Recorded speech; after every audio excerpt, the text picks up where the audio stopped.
Guys,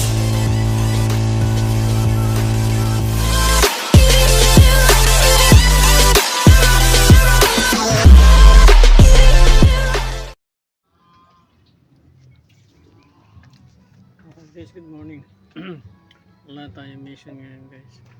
Dito lang tayo sa bahay. Katatapos lang natin magluto guys yung mga tanghalian. Ngayon guys, magbibigay ako sa inyo ng konting kaalaman sa mga venomous at poison insekto siya, tsaka ahas, kind of snake. Bali 5 siya guys. 4 na ma-poison na insekto. Hindi lang basta insekto guys, ito yung mga kakaibang insekto na kinakatakutan ng tao.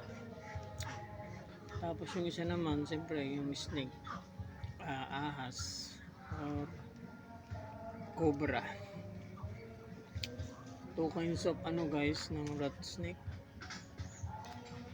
2 kind of snake na hindi siya mavenomous o mavenomous, so tinatawag nilang makamandag at hindi makamandag. Yung mga rat snake guys, marami siyang klase, almost 6 yata.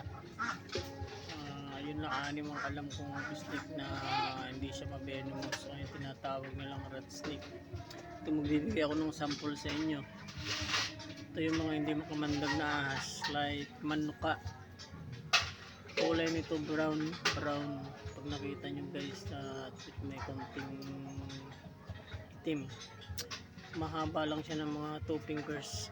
Ang taba niya 2 fingers. Tapos mahaba siya ng mga 1 metro mahigit. Pangalawa, yung tawagin na dito sa amin o lupong, or yung nagkukulay pula siya guys, or may tawag pang ibang baryarungan sabi nila dito sa amin. Yung pantatlo guys na bibigay ko sa inyo,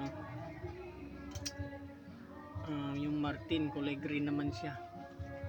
Maliit din siya ito, pero meron lumalaki ito guys ng same na mga king cobra. Ang taba, tinatawag nilang viper na.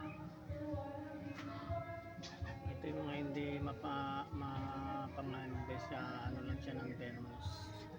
Yung pang-apat guys, yung tinatawag dito sa amin na awid din siya ng sawa, pero hindi sawa, yung tinatawag naman sa Kapampangan yung kalabaw. Kalabaw daw. Ang kulay nito guys, parang sawa siya, nakakahawig niya ang sawa, pero maliit lang, malaki lang siya ng mga 2 fingers din, tapos mga 1 metro ang haba. Okay guys, yun nakapagbigay ako ng hindi makamandag. Ito na ibibigay ko sa inyo makamandag guys, like cobra, spitting cobra, o yung tumitilawak sabi nila. Tapos yung pangatlo, yung black, yung kulay itim. Ito guys, bibira ito, pero mapanganib tong black na ito. Bibira nyo na siya makita. Paramihan ito sa Isabela, kikita yung kulay itim. Ayun guys, aggressive din siya. Pag nakita kayo ng ganun, yung lalapitan kasi nangahabol sila.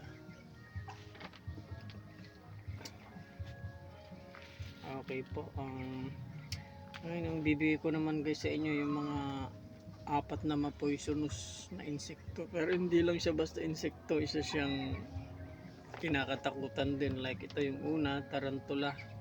Ito guys, pag nakagat ka nito, ma-poison siya. Same din, hindi nagkakalayo sa kamandag ng mga ahas. Ito guys, malaki siyang gagamba kung makikita nyo. Ang kulay nito guys, meron na ako nakita nito itim saka brown. Yung iba kung meron pa, basta 2 pa lang nakita ko guys, black and white, black and brown. Yung pangalawa naman, centipede. Ma-poison din yun guys, centipede. Yung sa Tagalog dito sa amin yung gayaman. Mahaba siya, mahaba siya ng mga 2 dangkal. 2 dangkal yung centipede guys. Tapos ang taba ganito sa kamay ko, ganyang kataba. Yung pang tatlo naman, poison na poison siya, scorpion. Ito makakita ka nito karamihan sa ibang bansa. Brown din tsaka itim ang kulay. Tapos yung pang-apat, siyempre yung D. Poison din yung guys pag nakagat kayo nun. Ang tinatawag nilang tawag ba dito? Basta B yung ano niya, kalimutan ko sa Tagalog eh. Yung mga binabantayan nila pag pag nagmagawa sila ng puyot pukyutan, yung matamis na natural na asukal, yun maganda guys, try nyo yun, bumili kayo nun, yung mga matamis na galing sa honeybee, yun maganda yun sa katawan guys, kasi wala siyang halong chemical, natural siyang nilalabas, ginagawa ng mga honeybee. Okay po, sana nakapagbigay ko ng konting kaalaman sa mga insekto at ahas, mapanganib at hindi mapanganib, venomous at hindi masyado makamandag. At kung di ka pa nakasubscribe, subscribe mo na yan. Huwag niyo pong kalimutan, pindutin yung notification bell para lagi po kayong updated sa ipapalabas kong video. Maraming salamat po. God bless.